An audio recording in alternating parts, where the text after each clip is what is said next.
2018 yılı içerisinde dernek olarak yaptığımız ve desteklediğimiz sayısız faaliyetler icra edilmiştir. Gerçekleştirilen bu faaliyetler yönetim kurulu ve genel kurulu toplantılarıyla karara bağlanmış ve uygulanmıştır.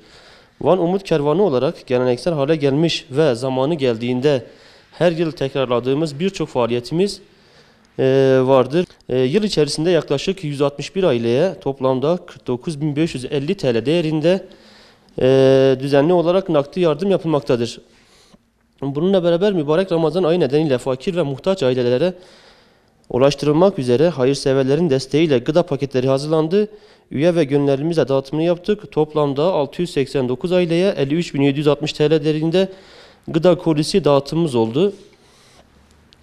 Yine Kurban Bayramı nedeniyle kurban keseceklere aracı usulüyle yardımcı olduk ve yıl içerisinde yaklaşık 60 adet küçükbaş ve 13 adet büyükbaş kurbanın vekaletini alıp kestirdik. Bu bağlamda toplamda 621 aileye 37.020 TL değerinde 1,5 kilogramlık kırmızı et paketi dağıtılmıştır. Gerek Ramazan bayramında, gerek Kurban Bayramında ve gerekse yıl içerisinde mağduriyetlerin durumuna göre yaklaşık 253 aileye toplamda 25.300 TL değerinde giyim yardımı yapılmıştır. Aynı şekilde kış ayı başlarında kış yardımı olarak 609 kişiye 44.300 TL değerinde bot ve mont yardımında bulunduk. Yoksul ve mağdur 3 aileye toplam 1850 TL değerinde ev eşyası verilmiştir. Umut Kervanı olarak günlük 40 aileye ayda toplamda 4000 adet olmak üzere günlük sıcak ekmek dağıtımımız olmuştur. Suriye'de ve Afganistan'da mevcut çatışmalı ortamlardan kaçıp ülkemize sığınan 774 mülteci aileye toplamda 77.571 TL ayni nakdi giyim ve ekmek yardımı yapıldı.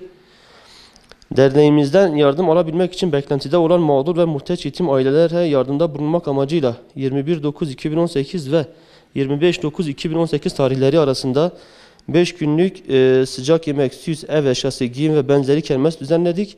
Kermesten gelen 5.000 TL gelirle derneğimizde kayıtlı fakir ve muhtaç ailelere dağıtıldı. Yine 2018 yılı içerisinde 3 kıtada yayın yapan Rehber TV'de Umut Kervanı şimdiki ismi Umut Kapısı olan program çerçevesinde derneğimizi tanıtmak ve yapılan çalışmalar hakkında bilgiler verip fakir ve muhtaç mağdurlara destek için 2 defa canlı yayın programına çıktık. Merkezi İstanbul'da bulunan Umut Kervanı Vakfı ile Yemenli kardeşlerin dramına sessiz kalmamak amacıyla başlatmış oldukları yardım kampanyasına Van Umut Kervanı olarak basın aracılığıyla destek çağrısında bulunduk. 2018 yılı içerisinde Van Umut Kervanı olarak ayni nakdi olarak toplamda 2560 aileye 237.386 TL değerinde yardım yapılmıştır.